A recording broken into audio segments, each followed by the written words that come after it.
অসাধারণ অসাধারণ তোমাদের তো দুজনেরই আমি ফ্যান, মানে তোমাদের দুজনের যুগলবন্দিও অসাধারণ।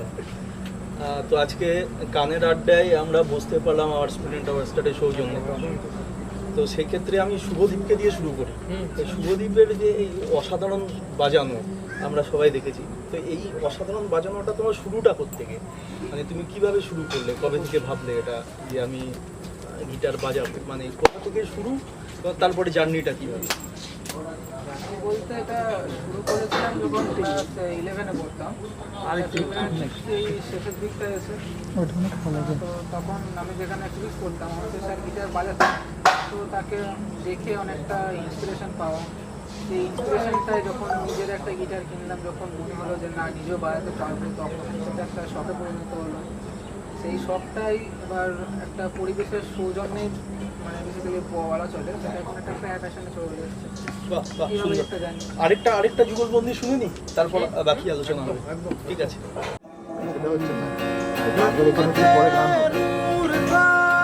जब करीब तू था एक जन्नत सा था ये जहां,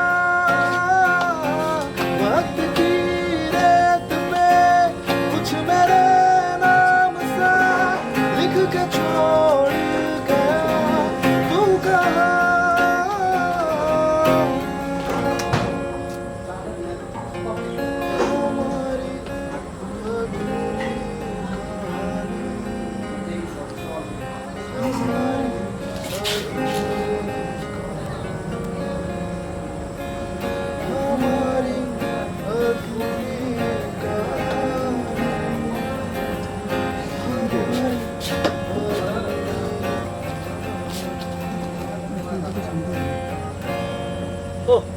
অসাধারণ তোমার গড গিফটেড, তোমার যে voice quality seriously God gifted. আর তোমাদের দুজনের যুগলবন্দি হলে তো সে একটা অন্য ব্যাপার। তোমাকে তো আমি ছেলেবেলা থেকেই চিনি আর কি। এইবারেতে গান গাওয়া যতদিন, মানে যতদূর আমি জানি আর কি, স্বরলিপি তুমি শেখোনি, কিশোর কুমারও শেখেনি, তারপরেও গান শিখিনি, তারপরেও মানে তোমার যে ওই সত্যান্বেষীর যে ইমেজ, সেখান থেকে যে ট্রান্সফরমেশন, তোমার যে রকস্টারের ট্রান্সফরমেশন, এটা কিভাবে বলো, মানে এটা এলো কোত্থেকে? আচ্ছা, আবার প্রথমত একটা ট্রান্সফরমেশন না বলে আমি অ্যাসিমিলেশন বলতে চাই, কারণ সত্যান্বেষী এখনো আছি, রকস্টারটা হওয়ার চেষ্টা করছি আর কি। তো এবার কম্বিনেশনটা ভালো, নিশ্চয়ই ইন্টারেস্টিং কম্বিনেশন বলা যেতে পারে। তো এবার ব্যাপারটা হচ্ছে যে প্রথমত আমি এর আগে, যেহেতু তুমি নিজেই বললো আমি গান শিখিনি, ওই কারণে আমি দেবগ্রামে বা কোথাও আমি ঠিক গানের কম্পিটিশনে কোনোদিন পার্টিসিপেট করতে পারি, যে কারণে হয়তো অনেকে আমাকে ঠিক গানের ফিল্ডে চিনতো না। তো আমি এমনি গান করতাম। আমি তোমাকে ফেসবুকে প্রথম দেখেছি। হ্যাঁ, আমার একটা খুব পছন্দের গান তুমি আপলোড করেছিলে, যেটা আমি হয়তো বলবো তোমাকে গাইতে। মানে সেখান থেকে তারপর থেকে তোমরা দুজন মিলে সৃষ্টি শুরু করলে। তোমরা দুজন বলাটা ভুল হবে, শুভমের একটা নিশ্চয়ই ভালো ভূমিকা ছিল। তারপরে তো আস্তে আস্তে বাড়লো, পরবর্তীতে আরো সবাই জুড়লো। এই ব্যাপারটা, মানে গান না শিখেও তোমার ইমেজটা ব্রেক করে তারপরে তো তুমি একদম স্টেজ পারফর্মার হয়ে উঠলে। এই ব্যাপারটা সত্যি একটা খুব র্যাডিক্যাল চেঞ্জ হয়েছে, মানে সৃষ্টি সুখের জন্য সত্যি কথা বলতে, এবং সৃষ্টি সুখের কথাটা বলতে গেলে আমি সত্যি কথা বলতে যেটা আমাকে ঋণ স্বীকার করতেই হবে, সেটা হচ্ছে Kaliganj block youth computer centre ছাড়া আমাদের সৃষ্টি সুখ তৈরি হতো না। একদমই তাই। হ্যাঁ, একদম, মানে ওটা একটা আবেগ, ওটা একটা ভালোবাসার নাম। একদম সৃষ্টি সুখ আমাদের কাছে ভালোবাসা, এবং কালীগঞ্জ ব্লক ইউথ কম্পিউটার সেন্টারও আমাদের কাছে একটা ভালোবাসা। একদমই তাই। সেখান থেকে আমাদের সূত্রপাত, এবং এই মুহূর্তে যেটুকু যে আমরা করতে পারছি সেটার জন্য তো নিশ্চয়ই the credit goes to Kaliganj block youth computer centre and our end না, তোমার এই যে গায়ক হয়ে ওঠা, এটা কোত্থেকে, মানে এটা কোত্থেকে বলতে, এবার সৃষ্টি সুখ যে আমরা তৈরি করেছিলাম সেটার মানে কালীগঞ্জ ব্লক ইউথ কম্পিউটার সেন্টারের যে আগমনী সেগমেন্টটা যেটা এসেছিল, তো সেখানে আমরা বেসিক্যালি আমাদের সৃষ্টি সুখ ব্যান্ড। তার আগেও তো তুমি গাইতে, তার আগেও গান গিয়ে তুমি ফেসবুকে আপলোড করেছো। ফেসবুকে আপলোড করতাম, ইভেন শুভদীপকেও আমি দেখেছি, ও তো ইউটিউবে। জিনিসটা তখনই মানে একক, মানে একটা ব্যাপার ছিল, আমাদের নিজস্ব সিরিয়াসনেস ছিল না। হ্যাঁ, সৃষ্টি সুখ তৈরি হওয়ার পর ওটা সিরিয়াসনেস তো সেই অর্থে খুব একটা ছিল। সবাই নিজের একটা শখ ছিল। হ্যাঁ শখের ব্যাপারে ছিল এবং যা করতে হচ্ছে নিজেরাই আর কি নিজেদের উদ্যোগে করতাম। এবার বেসিক্যালি ওয়ার্ক যেটা সেটা অবশ্যই মানে ওই আগমনী সেগমেন্টের ওই যে গ্র্যান্ড ফিনালে বা অ্যাওয়ার্ড সেরিমনি সেখানে আমরা বেসিক্যালি সবাই আর কি আমাদের দেখা সাক্ষাৎগুলো হয় এবং সেখান থেকে আস্তে আস্তে সৃষ্টির পথটা শুরু এটা বলা যায়।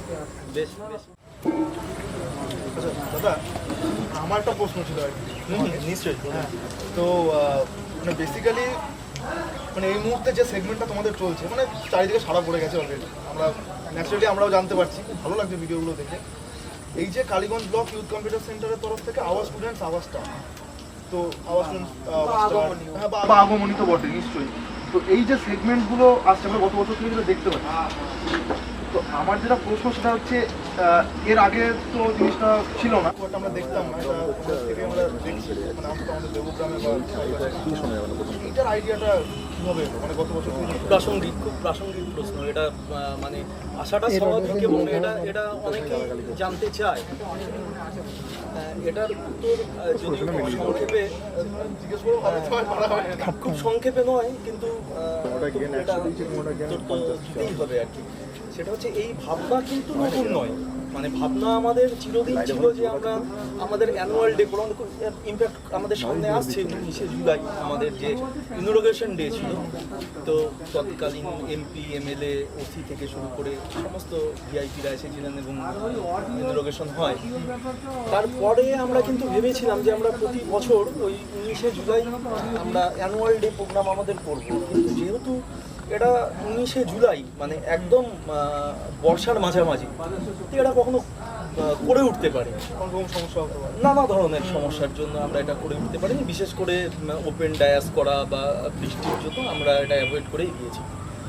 কিন্তু গত বছর যেটা প্রথম ঘটলো, ইতিপূর্বে আমাদের যে অভিজ্ঞতা ছিল না, সেটা হচ্ছে যে লকডাউন হলো এবং লকডাউনে প্রথম আমাদের যে নিয়মিত বাচ্চাদের সঙ্গে স্টুডেন্টদের ছাত্রছাত্রীদের সঙ্গে আমাদের দেখা যে সেই ইন্ট্রোডাকশনটা সেটা আমরা হারালাম। অনলাইন ক্লাস করা হচ্ছিল, তারপরেও আমরা হারালাম। তখন প্রথম আমার মাথায় ভাবনাটা আসে যে আমরা যদি অনলাইন তাহলে বাচ্চাদের সঙ্গে আমাদের ইন্ট্রোডাকশনটা অ্যাটলিস্ট থাকবে, স্ট্রিক্ট লকডাউন হবে।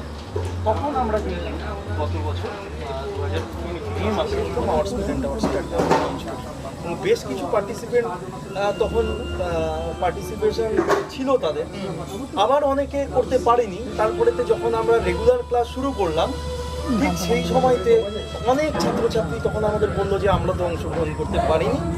তখন একটা সেকেন্ড থট এলো আগমনী, এবং মানে এর ফলে কি হলো, এই যে দুটো অনুষ্ঠান করলাম, করার পর যে সবার এই ইনভলভমেন্ট এবং বাচ্চারা এটাকে এত বড় করে দিল।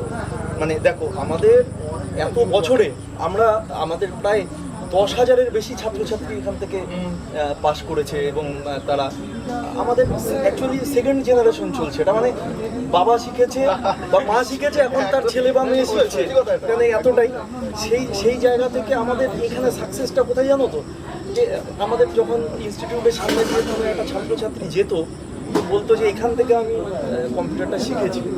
কিন্তু আমরা দেখেছি যে এই অনুষ্ঠানগুলোতে যখন বাচ্চারা, মানে আমাদের উদ্দেশ্য বাচ্চাদের উৎসাহিত করা, মানে কারোর ট্যালেন্ট আছে তাকে ইট চাপড়ে দেওয়া যে তুই বাবা পারিস, তুই আরও ভালো পারবি। এর ফলে বাচ্চাদের যে আত্মিক ব্যাপার, তার ফলে যে রাস্তা দিয়ে যেতে বাচ্চারা বলতো যে এখান থেকে আমি কম্পিউটারটা শিখেছি, এখন সেই বাচ্চাগুলোই বলে যে এটা আমার কম্পিউটার সেন্টার, কারণ এইটা আমার মনে হয় সাকসেস। সব কিছু তো লাভ ক্ষতি দিয়ে, একদমই তাই, সব কিছু তো লাভ ক্ষতি দিয়ে বিচার করা যায় না, ভালো লাগা থেকেও লাগা থেকে এই কাজটা মানে, এবং এটা তখন থেকে আমরা বললাম যে এটা রিসাইকেল হতে থাকবে, বছরের দিকে অনেক বাড়বে এবং অনেক বাচ্চা তুমি দেখো না, অনেক বাচ্চা যারা তাদের ট্যালেন্টগুলো তারা কিন্তু এখন তুলে ধরতে পারছে বা তাদের সাথে। এবং একটা জিনিস এখানে মেনশন করতে গেলে প্রিয়াঙ্কা ম্যাম, মানে আমি যে ভাবনাটাই ভেবেছি সেই ভাবনাটা ইমপ্লিমেন্ট করা হয়তো এটাই খুব ভালো, সাপোর্টিং খুব ভালো, কিন্তু প্রিয়াঙ্কা ম্যাম যদি না থাকতো তাহলে বোধহয় আমরা করে উঠতে পারতাম না। আমার এবার স্বাগত তোমার আয়ুষ্মান খুরানাকে কেমন লাগে? অবশ্যই মানে ভীষণ ভক্ত বলা যেতে পারে। মানে আমি জানি না তুমি জানো নাকি, সেটা হচ্ছে তোমার গানের ফ্যান কিন্তু আমি পানিদা আচ্ছা। ফেসবুকে শুনি। এবার আমি তোমাকে রিকোয়েস্ট করবো যে তুমি পানিদা যদি একটু গাও। নিশ্চয়ই, বেশ, গানটা আমার খুব প্রিয় গান, সবসময় করার জন্য রেডি। শুরু হোক তবে। শুরু হোক।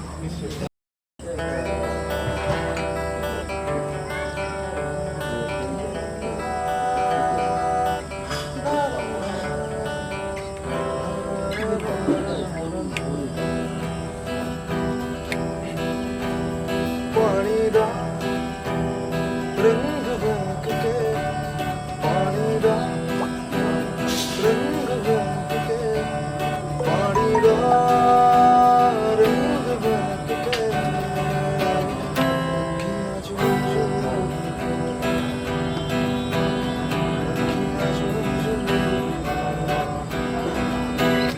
माहियाना आया मेरा, माहियाना आया, माहियाना आया मेरा,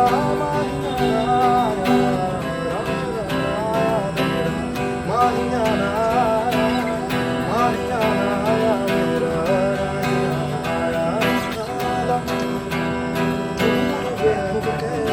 ओ अखदा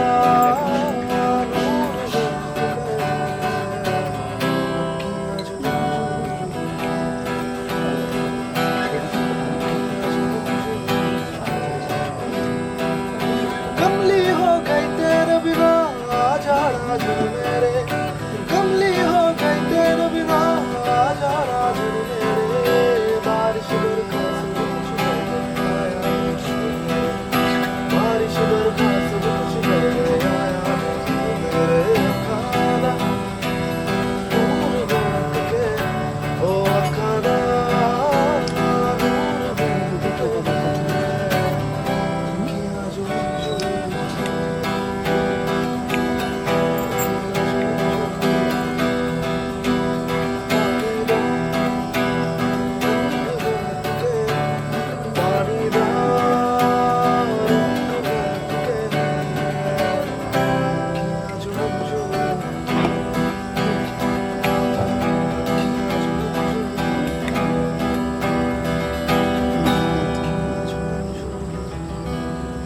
all time favourite, all time favourite.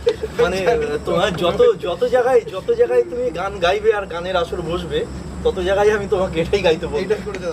তোমরা কি আমাদের এই যে আওয়ার স্টুডেন্ট আওয়ার্সটারে যে বাচ্চারা পার্টিসিপেট করছে, তাদের উদ্দেশ্যে যদি কিছু বলে দাও। কিছু বলা বলতে এই যে আওয়ার স্টুডেন্ট আওয়ার্সটারে যারাই পারফরমেন্স করছে প্রত্যেকেই এক্সট্রিমলি ট্যালেন্টেড, এবং প্রত্যেকে যে নিজের ট্যালেন্টটাকে এত সুন্দরভাবে শো আপ করছে বা দেখানোর একটা জায়গা পাচ্ছে এবং দেখাচ্ছেও, তারা এই সুযোগটা সম্পূর্ণভাবে সদ্ব্যবহার করতে পারছে। তাদের যে ট্যালেন্টটা সেটা খুব সুন্দরভাবে ফুটে উঠছে, এটা সত্যি দেখে খুব ভালো লাগছে। এটাই আমাদের উদ্দেশ্য। এই যে চারিদিকে এত পড়াশোনার ভিড়, মানুষের মনে একটা ইয়ে থাকে যে পড়াশোনার বাইরে বেরিয়েও নিজের যে কালচারটা, নিজের যে একটা শখ আলাদা, সেগুলো সবাইকে দেখানো যায়। সবার গান, কারোর আবৃত্তি, কারোর নাচ, কারোর আঁকা, সবাই যেটা দেখাতে পারছে আর মানুষ যে সেটা দেখে অত্যন্তভাবে খুশি হচ্ছে, এইটা একদিক দিয়ে মানতেই হবে।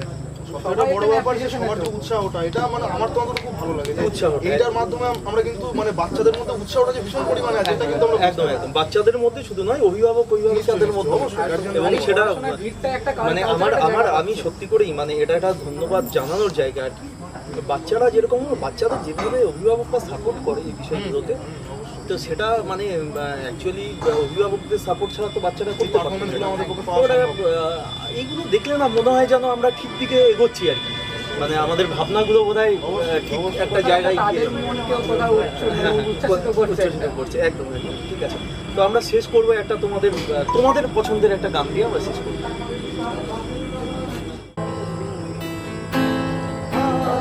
से मिलके तुझे सीने में नहीं था, तू बन गया है मेरे जीने की एक वजह, आँखों से मिलके तुझे सीने में नहीं लिखा, तू बन गया